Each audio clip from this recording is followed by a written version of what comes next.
तो प्यारे साथियों, कैसे हैं आप? उम्मीद करता हूं कि आप सब अच्छे ही होंगे एंड स्वागत करता हूं इस प्यारे से यूट्यूब चैनल पे। तो हम लोग पिछले वीडियो में हम लोग देख चुके हैं इसका VVI 50 ऑब्जेक्टिव प्रश्न, और आज हम लोग पढ़ने वाले सब्जेक्टिव प्रश्न पढ़ने वाले हैं। वो भी VVI होने वाला है, जो परीक्षा के लिए बहुत ही इम्पोर्टेंट होने वाला है। तो आप लोग इस वीडियो को अंत तक जरूर देखिएगा, और वीडियो अच्छा लगेगा तो वीडियो को लाइक, सब्सक्राइब और दोस्तों में शेयर जरूर कीजिएगा। तो चलिए आगे बढ़ते हैं। तो उससे पहले एक हम लोग मोटिवेशन लाइन पढ़ लेते हैं। रुकना नहीं, रुकना नहीं, थकना नहीं, तू रुकना नहीं, तू थकना नहीं, बस चलते रहना जब तक मंजिल ना मिले, जब तक मंजिल ना मिले तू थकना नहीं। समझ गए? चलिए आगे बढ़ते हैं। उससे पहले शुरू करने से पहले श्री गणेशाय नमः, गणेश जी का आशीर्वाद लेना जीवन में बहुत ही इम्पोर्टेंट है। तो चलिए आगे बढ़ते हैं। और आप लोग यह बतला दीजिए कि इसके लेखक का नाम क्या है। तो इसके लेखक का नाम है प्रेमचंद। क्या है? प्रेमचंद। प्रेमचंद्र ने ही इस पाठ को लिखा है, जिसका नाम है पुष्प की रात। चलिए आगे बढ़ते हैं। तो आज का हम लोगों का पहला प्रश्न होने वाला है, पुष्प की रात कहानी का मुख्य विषय क्या है? पुष्प की रात की कहानी का मुख्य विषय क्या है? तो आपका उत्तर होगा, पुष्प की रात का मुख्य विषय किसान के जीवन। पुष्प की रात का मुख्य विषय किसान का जीवन, गरीबी, संघर्ष, शोषण है।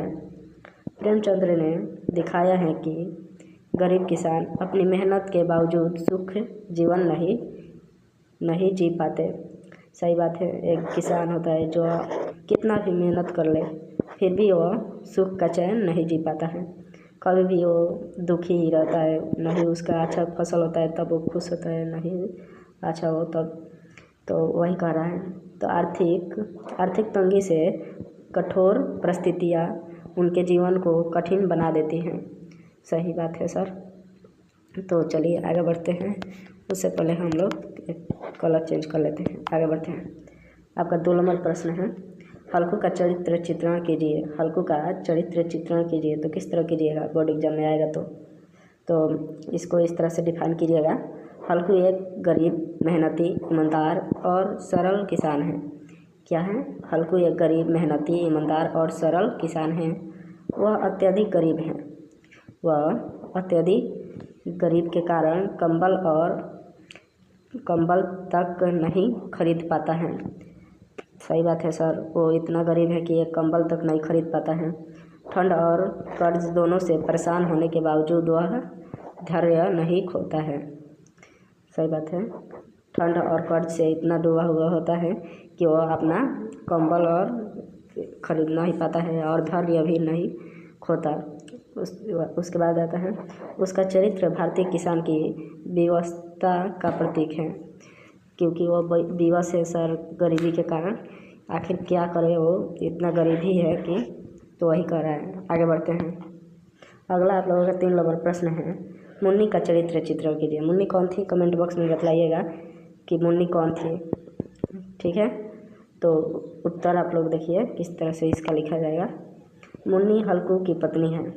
मुन्नी हल्कू की पत्नी वह समझदार, स्वाभिमानी और व्यवहारिक महिला है। वह मुन्नी हल्कू की पत्नी है। वह समझदार, स्वाभिमानी और व्यवहारिक महिला है। वह चाहती है कि हल्कू पहले अपनी आवश्यकताओं का ध्यान रखे, लेकिन गरीब और कर्ज के कारण उसकी इच्छाएं पूरी नहीं हो पाती है। गरीब इतना होता है कि वो एक कंबल तक नहीं खरीद पाता है और ना ही अपने ज़रूरतमंद सामानों को खरीद पाता है। और ऊपर से वो आता है साहूकार। क्या नाम था उसका? कमेंट बॉक्स में लिखिएगा उसको क्या नाम दिया गया है। अगला प्रश्न है 4 नंबर। तो 4 नंबर कह रहा है, जबरा का कहानी में क्या महत्व है? जबरा का कहानी में क्या महत्व है? तो उत्तर किस तरह से लिखिएगा पता है आप लोगों को? तो आप लोग उत्तर इस तरह से लिखिए, जबरा हल्कू का वफादार कुत्ता है। हालांकि कुत्ता एक इंसानों के लिए एक वफादार होता है, जो जितना ही वो अपने मालिक के करीब रहता है उतने ही वो उससे प्रेम करता है। तो वही कह रहे हैं, कुत्ता एक वफादार होता है। वह पूरी रात हल्कू के साथ रहता है। वह पूरी रात हल्कू के साथ रहता है और खेत की रखवाली करता है। जबरा मनुष्य और पशु के सच्चे संबंध तथा निष्ठा का प्रतीक है। जबरा मनुष्य और पशु के सच्चे संबंध का निष्ठा का प्रतीक है। समझ गए? आगे बढ़ते हैं। आपका 5वां नंबर प्रश्न है, पूस की रात शीर्षक की सार्थकता स्पष्ट कीजिए। सार्थकता स्पष्ट कीजिए तो किस तरह से कीजिएगा? तो कहानी की मुख्य घटना पुस महीने की कड़ाके की ठंड वाली रात में घटती है। कहानी की मुख्य घटना पुस की रात की कड़ाके की ठंड वाली रात में घटती है, मानो जनवरी के महीना में यह घटना घटित हुई है। पुस कहानी की पूरी कहानी उसी रात की कठिनाइयों और किसान की पीड़ा पर आधारित है। पूरी कहानी उसी रात की कठिनाइयों और किसान की पीड़ा पर आधारित है, इसलिए पुस की रात शीर्षक पूरी तरह सार्थक है। इसीलिए वो जो लेखक हैं मुंशी प्रेमचंद, तो पुस की रात मैंने जनवरी में यह कहानी लिखे थे और उसी टाइम बहुत ही ज़्यादा ठंड पड़ता है, इसीलिए इसका नाम ही शीर्षक का नाम ही रख दिए पुस की रात। समझ गए? तो आगे बढ़ते हैं। इसके बाद आता है 6 नंबर प्रश्न। 6 नंबर प्रश्न सर क्या कह रहा है, तो इसको देख लेते हैं हम लोग। तो कह रहा है, प्रेमचंद्र ने किसान जीवन का चरित्र कैसे किया है। प्रेमचंद्र ने किसान जीवन का चित्रण कैसे किया है? तो प्रेमचंद्र ने किसान के जीवन की गरीबी, कर्ज, कठिनाई, परिश्रम, शोषण और विवशता का यथार्थ चित्रण किया है। क्या किया है? ऑब्जेक्टिव में पूछ सकता है कि प्रेमचंद्र ने किसानों का कैसा चित्रण किया है, तो यथार्थ। ये हम कराए भी होंगे आप लोगों को, अगर वीडियो नहीं देखे होंगे तो जाकर उसको देख लीजिएगा, जिसमें 50 VVI हमने प्रश्न करवाए हैं।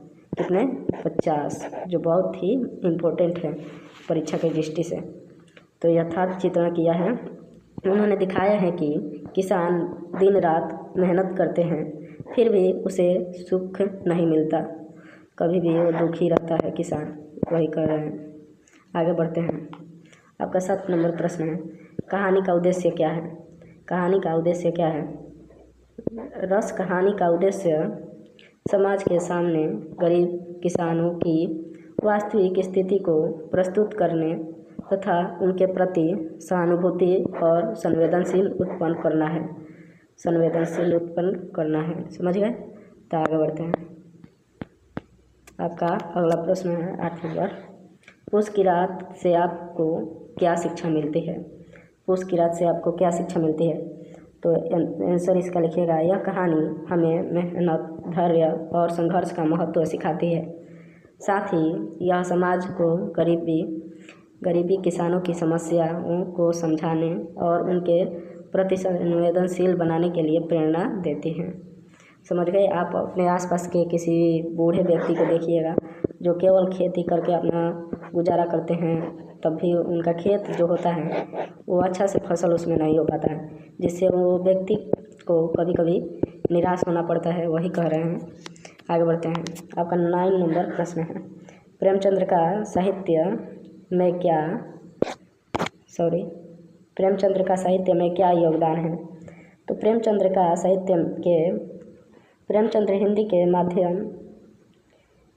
हिंदी के महान कथाकार और उपन्यासकार हैं। प्रेमचंद्र हिंदी के और किसके? कथाकार का महान उपन्यासकार हैं। ठीक है। उन्होंने अपने साहित्य में किसानों, मजदूरों और समाज के शोषित वर्ग की समस्याओं का यथार्थ, फिर से आ गया सर, इसको याद करके रखिए, यथार्थ चित्रण किया है। उन्होंने उपन्यास सम्राट कहा है, इसका भी हम लोग ऑप्शन पढ़े थे ऑब्जेक्टिव में। ठीक है। तो क्या कहा था? उन्होंने उपन्यास सम्राट कहा जाता है। ठीक है। आगे बढ़ते हैं। 10वां नंबर प्रश्न, पुस की रात कहानी का सारांश लिखिए। पुस की रात का सारांश लिखिए। तो लिखिएगा, पुस की रात एक गरीब किसान हल्कू की कहानी है। कर्ज चुकाने के कारण वह कंबल नहीं खरीद पाता और कड़वे की ठंड में खेत की रखवाली करता है।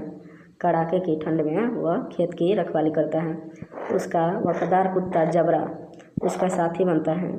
ठंड से बचने के लिए वह आग जलाता है, लेकिन इसी बीच नीलगाय उसकी फसल चर जाती है।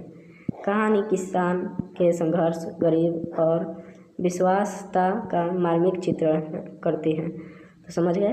तो इसे याद कर लीजिएगा सर, इसे याद कर लीजिएगा, यह बहुत ही इम्पोर्टेंट है। ठीक है, चलिए धन्यवाद। आप लोगों ने इस वीडियो को देखा, आप लोगों को तहे दिल से धन्यवाद। तो आप लोग अभी तक वीडियो को लाइक सब्सक्राइब नहीं किए हैं तो लाइक सब्सक्राइब कर लीजिए, ताकि और भी ऐसा ही वीडियो आप लोग चाहिए तो मिल जाएगा। अगर आप चाहते हैं कि इसका अगला पार्ट भी ऑब्जेक्टिव और सब्जेक्टिव करा दें आप लोगों को, तो बतला दीजिएगा कमेंट बॉक्स में, तो हम करा देंगे आप लोगों को। ठीक है, मिलते हैं नेक्स्ट वीडियो में। तब तक के लिए जय हिंद, जय भारत। मिलते हैं नेक्स्ट वीडियो में, और कमेंट बॉक्स में अपना ज़रूर राय स्पष्ट कीजिएगा कि आप लोगों का अगला पार्ट पढ़ना है